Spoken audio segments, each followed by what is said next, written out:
what's happening? I hope you're all well. So Martin Bakole beats Tony Yoka over 10 rounds. Now, it was a majority decision win, which was funny to me. I wasn't scoring it, but to me it was clear that Martin Bakole won. I saw 94-94, I think, on one of the scorecards, which I think is crazy. But either way, Martin Bakole gets the win. And I'll tell you what happened in this fight. I thought that Tony Yoka was going to win. And I think I mentioned in my preview that I heard that Tony Yoka hasn't got the best chin, but I didn't think Martin Bakole would have the sophistication to his game to actually be able to expose it. So it's not that I didn't think Tony Yoka, if he had a bad chin, it was never going to get exposed. I just didn't think it was going to get exposed in this fight, but I was wrong.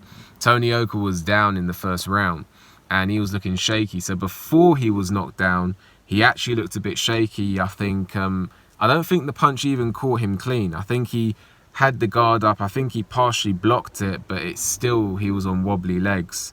So, you know, he was hurt early in that fight. And, you know, I was watching it with a friend and I actually said to my friend, look, he's hurt. And that was in the opening round. And then later on in that round, he hits the canvas. So what happened was they came out in the fight. Tony Yoka was trying to get behind his jab on the back foot, which I thought he was going to do. And Martin Bakole was not really trying to set up anything with his jab. He was actually leading with power punches, and he was throwing punches in bunches. And although, you know, Tony Yoka did have success with his jab in the first round, despite being on the floor, and I thought that was the right thing to do, to get on the jab. But Martin Bakole's power was bothering Tony Yoka. Martin Bakole's power was bothering Tony Yoka. Whenever Martin Bakole landed, Tony Yoka was noticeably getting shifted around the ring, and that was a problem. Now, I thought, do you know what? Martin Bakole, he came in the 270s, and Tony Yoka came in the 240s. So I thought to myself, you know, maybe Martin Bakole is going to slow down. And he did slow down, but Tony Yoka just didn't do enough. So as the fight progressed, Tony Yoka did have some success with his jab, but it was a case of whenever Tony Yoka was having some success with his jab, one, it wasn't bothering Martin Bakole to the point where Martin Bakole was thinking twice about coming in. But also, Martin Bakole was just willing to, you know, take those jabs and just go in there and land his power punches and lead with power punches. So really and truthfully, Tony Yoka's jab wasn't doing its job. The job that his jab should have been doing was maintain distance, maintain long range, and use the jab, work off the jab so you can go jab, jab 1-2, you know, jab right hand, jab right to the body, jab right hook, jab right back right, you know, straight right hand, you know, jab followed by the straight right hand. But Tony Yoka, I'll watch it again, but I don't seem to remember him really using the jab to set anything up from my memory. I can't really remember him using the jab to set anything up. I can't seem to remember that. But either way, his jab wasn't doing its job because it wasn't maintaining distance, and I can't seem to remember him really like using the jab to set anything up. And Martin Bakole literally just used his power, used his size, and walked Tony Yoka down. Now, Martin Bakole did slow down in this fight, and this was, I'm not going to say it was winnable for Tony Yoka. I think I've seen Tony Yoka look better than that. I think against Johan Dupai he was better than that. I think against David Allen he was better than that. But there has been some drug related issues with Tony Yoka. I'm not saying he was on them. I'm saying there has been some drug related issues regarding Tony Yoka. So I don't know if that has something to do with it, but I have seen Tony Yoka perform better than that. He was in there against Jonathan Rice. Jonathan Rice is a good heavyweight, and you know, I think Tony Yoka has performed better than that. So I don't know what happened in this fight. But he was down again in the fight, and that was one of those ones where you don't know whether it really was a knockdown, because a punch seemed to have maybe landed, and then like either it was a delayed reaction or he slipped, and that got counted as a knockdown. But either way, the first 5 rounds of the fight were Martin Bakole bullying Tony Yoka. Tony Yoka had some success here and there, but Martin Bakole started to slow down, and Tony Yoka simply did not take advantage of it. Martin Bakole did slow down. He did slow down. His output really decreased to a point where hardly, because he wasn't throwing much, Martin Bakole's punch output decreased. But Tony Yoka didn't take advantage of it, so it became a really low output fight towards the end of the fight.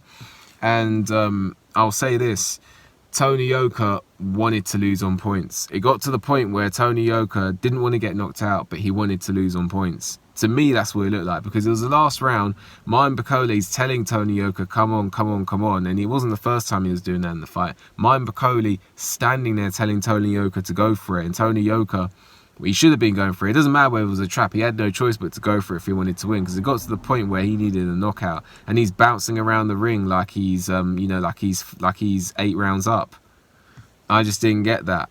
It's the last round, he's losing, and he's bouncing around the ring like he's 8 rounds, and he's nearly there, and he's 8 rounds, 9 rounds up. I was like, how can he be doing that? Did he think he was going to get a decision in Paris? I don't know, but it looked to me like he was happy to lose on points and not get knocked out towards the end of the fight.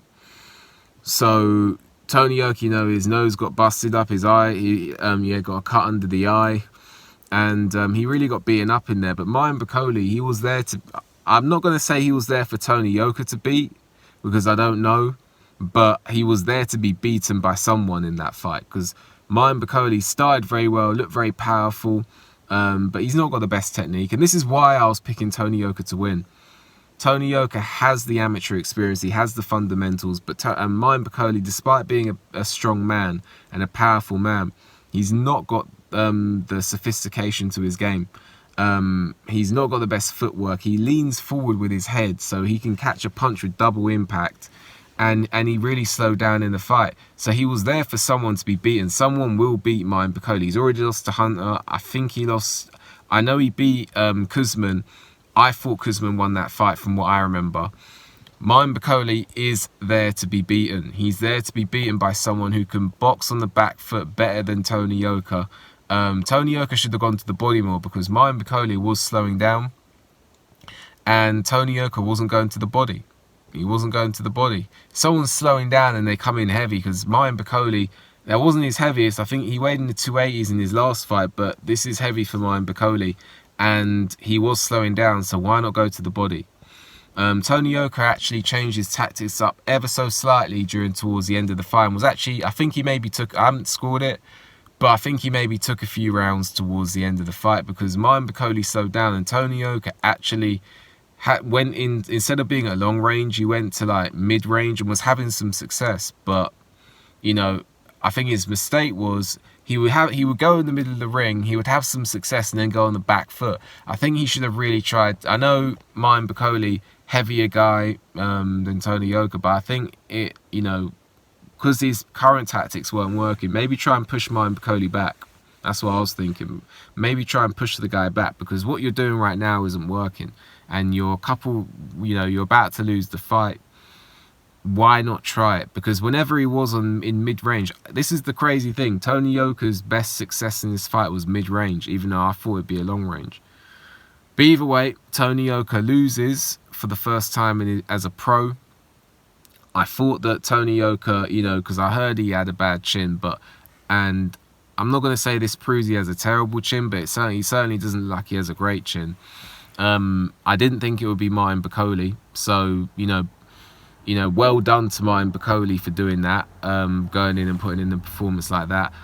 Martin Bakole performed well. I think he's beatable. I think he's beatable by someone who can box, more fluently on the back foot, and someone who someone who can box more fluently on the back foot, someone who can use the jab to set things up. I think Martin Bakole is beatable. Tony Yoka, what happens now? I mean, it's only one loss at the end of the day. I'm not one of these guys, he lost once and that's it. He can come back. I think he needs to, even though everyone has bad performances, but he needs to look at the fact that it was like the 11th, 12th round and he's bouncing around the ring like he's 9 rounds up and he just needs to keep away from his opponent. I think he needs to have a look at that, you know, question his determination, because you don't do that if it's like the 10th round and you're losing. You don't do that. So that's all I'd say about that. But you know, shout out to Tony Yoka for giving it a go. Shout out to Bakole for getting the win. What did you make of the fight? Has this changed your opinion of Martin Bakole? How far do you think Martin Bakole can go with regards to the top fighters in the heavyweight division? What do you think this loss means for Tony Yoka? What should he do next? Let me know. Like the video, subscribe to the channel, leave a comment, hit the notification bell so you get a notification when I make a new video, and I'll see you on the next video.